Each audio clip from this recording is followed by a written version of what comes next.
আজকে আমরা জানবো এক মহা সাম্রাজ্যের কাহিনী, যেখানে সোনার নদী বয়ে গেছে আর রাজা মানসা মুসলের হাত ধরেছে ইতিহাসকে। এটি সেই গল্প যা সাহস ও জ্ঞান এবং ধর্মের মিলবন্ধনের কাহিনী। এটি মানসা মুসার সোনার সাম্রাজ্য। 1300 শতাব্দীর প্রারম্ভে পশ্চিম আফ্রিকার ছোট কিন্তু শক্তিশালী রাজ্য মালি গড়ে উঠেছিল। আর এখন তোমাদের বলবো মালি সমাজের উত্থান কিভাবে হয়। মানসা মুসার রাজত্বের সময় মালি সাম্রাজ্য হয়ে ওঠে পশ্চিম আফ্রিকার সবচেয়ে শক্তিশালী শক্তি। মানসা মুসার রাজত্বকালে সোনার খনি, লবণের পথ এবং ব্যবসার নতুন নতুন পথগুলো তিনি নিয়ন্ত্রণ করেন।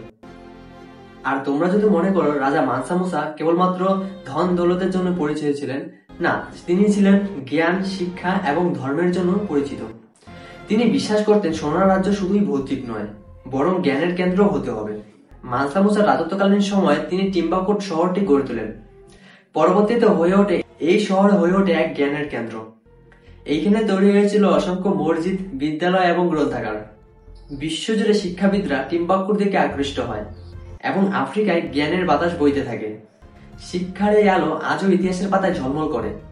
1324 খ্রিস্টাব্দে মানসা মুসা মক্কায় তীর্থযাত্রা সম্পূর্ণ করেন। তার সাথে ছিল হাজার হাজার সৈন্য, উট এবং সোনা দিয়ে ভর্তি বড় বড় বস্তা। মক্কায় যাত্রার পথে মানসা মুসা এত এত সোনা বিতরণ করেছিলেন যা স্থানীয় অর্থনীতিতে বিপুল প্রভাব ফেলে। মানসা মুসার অধীনে মালি সাম্রাজ্য হয়ে ওঠে এক সোনার সাম্রাজ্য। সোনার খনি, সোনা ও লবণের বাণিজ্য এবং দূর দূরান্তের বাণিজ্যিক পথ সবকিছুই রাজ্যের ক্ষমতাকে বাড়িয়ে তোলে। মানসা মুসা কেবলমাত্র সোনা বিতরণ করতেন না, বরং তিনি জনগণের কল্যাণের উপর নজর রাখতেন। মানসা মুসা একজন মুসলিম রাজা ছিলেন।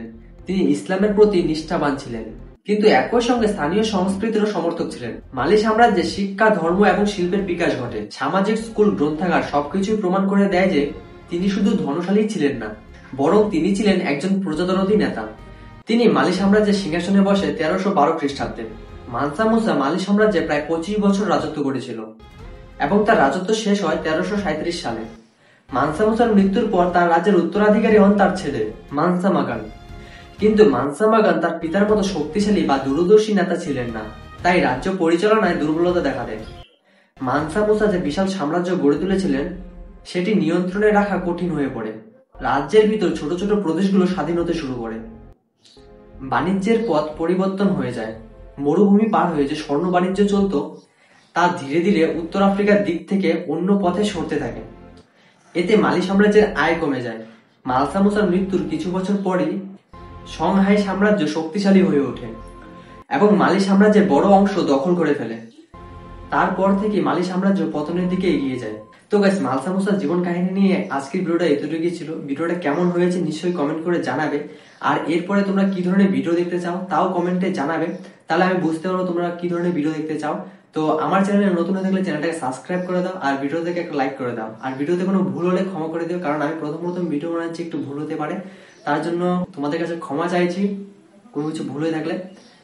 তো আজকের ভিডিওটা এতটুকুই। সবাই ভালো থাকবে, সুস্থ থাকবে। দেখা হচ্ছে একটা নতুন ভিডিওতে।